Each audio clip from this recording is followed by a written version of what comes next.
अर्थव्यवस्था के मामले में यह सरकार पूरी तरह से फेल हुई है। खुद सरकार का दावा है कि हम 80 करोड़ लोगों को 5 किलो अनाज दे रहे हैं। मतलब 80 करोड़ जो लोग हैं वो 5 करोड़ अनाज लेने की स्थिति में हैं, और जब वो 80 करोड़ लोगों को अनाज देते हैं तो कहते हैं कि मास्टर स्ट्रोक है। और जब भारतीय राष्ट्रीय कांग्रेस ओल्ड पेंशन स्कीम को लागू करने की बात करती है, महिलाओं को बस में फ्री पास देने की बात करती है, 10 लाख का इंश्योरेंस देने की बात करती है, तो कहते हैं कि रेवरी पॉलिटिक्स हो रहा है। आप मुझे बताइए कि पार्लियामेंट 20,000 करोड़ का बनाना यह देश के पैसे की बर्बादी नहीं है। बच्चों के लिए स्कूल बनाना, अस्पताल बनाना और सड़क बनाना देश के पैसे की बर्बादी कैसे है? अगर प्रधानमंत्री के लिए 8,500 करोड़ का हवाई जहाज खरीदा जा सकता है, तो हमारे आपके बच्चों के इलाज के लिए अस्पताल में भी इक्विपमेंट खरीदे जा सकते हैं, सुपर स्पेशलिटी हॉस्पिटल बनाया जा सकता है। आर्थिक स्तर पर यह सरकार पूरे तरीके से फेल रही है। लोगों की आमदनी नहीं बढ़ी है, और यह प्रति व्यक्ति आय बढ़ने का जो आंकड़ा है उसका हकीकत यह है कि दोस्त की संपत्ति बढ़ गई है, और ये लोग दोस्त को ही देश समझ लिए हैं, इसीलिए दोस्त के आंकड़े को देश का आंकड़ा बता रहे हैं। हकीकत यह है कि इस देश में गरीबी रेखा से नीचे रहने वाले लोगों की संख्या बढ़ी है। 45 साल में बेरोजगारी अपने सबसे उच्चतम स्तर पर पहुंच गया है।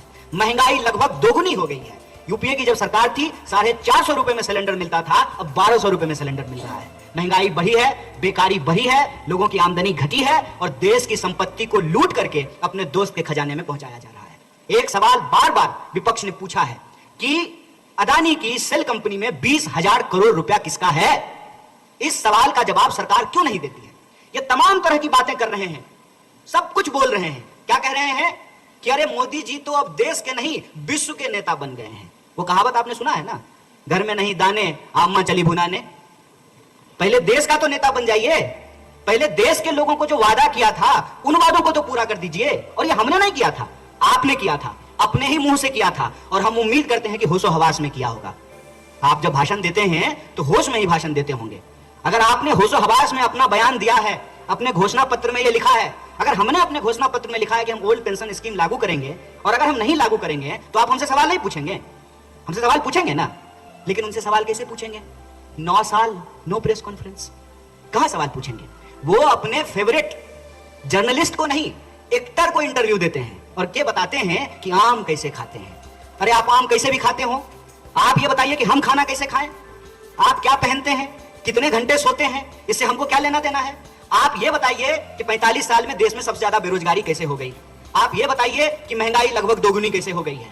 आज इन्फ्लेशन रेट का डेटा दिखा रहे थे भाजपा के एक मंत्री साहब। एक तो उनको देख करके हमको हंसी आती है, क्योंकि उनकी पूरी सरकार इस विधा पे चल रही है, तुम्हें माता पिता तुम्हें, तुम्हें बंधु सखा तुम्हें। मतलब प्रधानमंत्री सिर्फ प्रधानमंत्री नहीं है, वो प्रधानमंत्री भी हैं, राष्ट्रपति भी हैं, लोकसभा अध्यक्ष भी हैं, विदेश मंत्री भी हैं, रेल मंत्री भी हैं, वित्त मंत्री भी हैं, और कभी कभी तो जो है ओलंपिक से मेडल लेकर के आए हुए खिलाड़ियों का मेडल लेकर के खुद खिलाड़ी भी बन जाते हैं। तो वो राजा बाबू हैं, उनको जब मन करता है वो बन जाते हैं। नहीं, जब कहते हैं कि देश में देश का डंका विदेश में बज रहा है, तो मैं पूछता हूं कि विदेश मंत्री कौन है? कौन है विदेश मंत्री? लोगों को यह सवाल अपने मन में पूछना चाहिए कि 2014 में हमने प्रधानमंत्री चुना कि वास्को डी गामा क्या है? यह सवाल तो पूछना चाहिए ना। प्रधानमंत्री को तो मुझे लगता है कि कई बार यह भ्रम होता होगा कि अपने ही देश में पूरा इवेंटबाजी हो गया। आप लोग जलते हैं, किससे जलते हैं?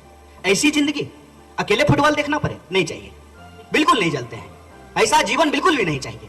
हम सिर्फ इस देश के जिम्मेदार विपक्ष होने के नाते जो आपने बताया था, जो आपके द्वारा कही गई बातें थी, उसी से जुड़ा हुआ कुछ सवाल पूछ रहे हैं। हमने नहीं कहा था, आपने ही कहा था। आपने कहा था कि 100 स्मार्ट सिटी बनाएंगे, आपने कहा था 100 दिन में काला धन लेके आएंगे, आपने कहा था कि हर साल 2 करोड़ नौकरी देंगे, तो 18 करोड़ नौकरी होना चाहिए 9 साल में, आपने कहा था किसानों की आमदनी दुगनी कर देंगे, आपने कहा था महंगाई कम कर देंगे, आपने कहा था कि महिलाओं के ऊपर अत्याचार कम हो जाएगा, आपने कहा था कि इस देश के भीतर जो भी रहने वाले लोग हैं सबको साथ लेकर के चलेंगे और अच्छा दिन आएगा। ये तमाम वादे आपके द्वारा किए गए थे, और आज आप अपने अचीवमेंट के रूप में जो चीजें गिना रहे हैं उसमें एक भी यह बात नहीं कही जा रही है। स्वयं प्रधानमंत्री ने इन बातों को बोलना बंद कर दिया है। आपने देखा होगा कर्नाटक के चुनाव में भाजपा ने रोजी रोटी, कपड़ा, मकान, शिक्षा, स्वास्थ्य, सड़क, बिजली, पानी पे चुनाव नहीं लड़ा।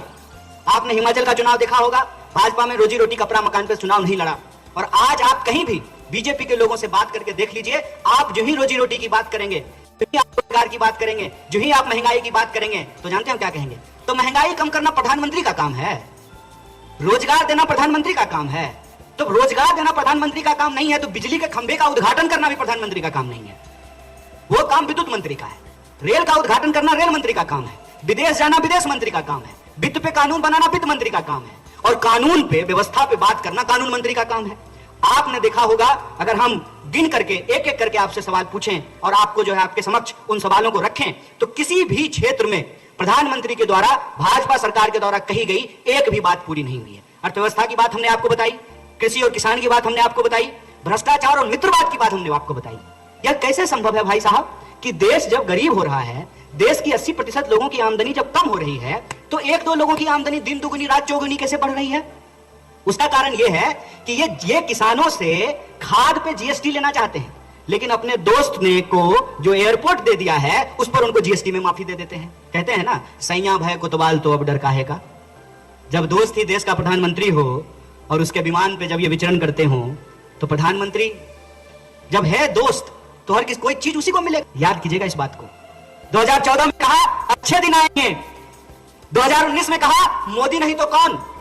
मोदी को अगर नहीं लेकर के आओगे तो देश की सुरक्षा कौन करेगा? पड़ोसी देश हमारे ऊपर हमला करने के लिए तैयार है, उससे कौन लड़ेगा? के सामने क्या विकल्प है? ये 2019 में बोला गया, अब वो भी हमने देख लिया।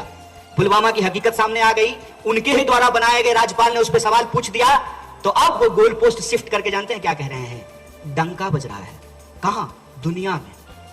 मतलब गर्व की अनुभूति से रोटी के सवाल को ये भुला देना चाहते हैं। हम अमेरिका को देख करके समझेंगे कि महंगाई बढ़ी है कि नहीं बढ़ी है। कल बीजेपी के एक नेता प्रेस कॉन्फ्रेंस कर रहे थे और हमारे इस 9 साल 9 सवाल के जवाब में जानते हो क्या कह रहे थे? महंगाई तो अमेरिका, महंगाई तो यूक्रेन में भी बढ़ गया है, इन्फ्लेशन रेट जो है वो कम है, इकोनॉमी 3.5 ट्रिलियन हो गई है, पांचवें सबसे बड़ी अर्थव्यवस्था बन रही है। दिल पे हाथ रख करके पूछिए, आपको ये अपना जेब देखने की जरूरत है कि न्यूयॉर्क देखने की जरूरत है? सोच के बताइए। आपके इर्द गिर्द लोग रोजगार के लिए भटक रहे हैं कि नहीं भटक रहे हैं? हर चीज आपको दुगने रहा है। तो फिर से उन्होंने गोल पोस्ट चेंज कर दिया है और इस बार वो ये नहीं कहने वाले हैं कि मोदी नहीं तो कौन। जानते हो क्या कहेंगे? विश्व में नाम हो रहा है, विश्व गुरु जो है रोजी रोजगार और नाला का पानी और बिजली और किसान और मजदूर, महिला सुरक्षा, महंगाई, इन चीजों में फंसे हुए हैं। विश्व में नाम हो रहा है। अरे क्या चीज में नाम हो रहा है भाई? उस नाम को लेकर के हम क्या करेंगे जब 45 साल में देश में सबसे ज्यादा बेरोजगारी होगी, दुगनी महंगाई होगी, हर तरफ जो है लोगों को नफरत के आधार पर लड़ाया जाएगा, इंसान को आपस में बांटा जाएगा। उस नीति पे यह सरकार चल रही है जिस नीति पे अंग्रेज चला करते थे, फूट डालो राज करो। तो फूट डालो राज करो की यह राजनीति नहीं चलेगी। जो वादे सरकार ने किए थे उन वादों पर हम सरकार से सवाल करेंगे और एक मजबूत विपक्ष की जो हमारी जिम्मेदारी है उसको निभाते हुए बार बार यह पूछेंगे कि 9 साल देश बेहाल, 9 साल देश बेहाल, दोस्त मालामाल, और ये देश के नाम पे दोस्त की राजनीति नहीं चलेगी। देश हम सबसे बनता है और हम सबका सवाल रोजी रोटी, कपड़ा, मकान, शिक्षा, स्वास्थ्य, सड़क, बिजली, पानी का सवाल, यह सवाल हम पूछेंगे। तो 9 साल के इस अवसर पर कांग्रेस पार्टी ने, भारतीय राष्ट्रीय कांग्रेस ने 9 सवाल पूछे हैं। हमने अपनी बात को आपके सामने रखा।